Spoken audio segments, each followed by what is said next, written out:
Vano Merabishvili კი პროტესტის უკიდურეს ფორმას მიმართავს. ნაციონალური მოძრაობის გენერალური მდივანი საკანში ტელევიზორის შეტანისა და საბანკო ანგარიშებზე ყადაღის მოხსნის მოთხოვნით შიმშილობას იწყებს.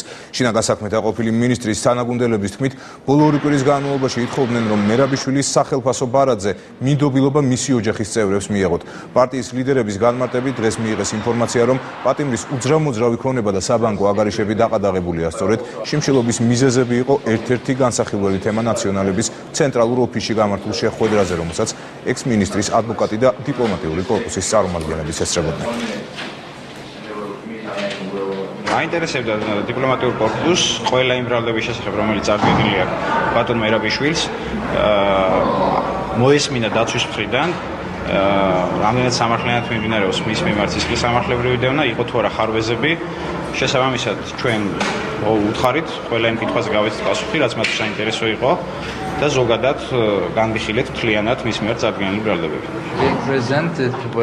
ჩვენ ვერ განვიხილავთ იმ სიტუაციას, სადაც ადამიანი მხოლოდ ეჭვმიტანილია, თუმცა ამ ფაქტს დასავლეთიდან ძლიერი ინსტიტუტებიც გამოეხმაურნენ. აუცილებელია საქმის სამართლიანად გამოძიება. ჩვენ თვალყურს ვადევნებთ ამ მოვლენებს და ძალიან დიდი სიფრთხილით ვეკიდებით ამ ფაქტს.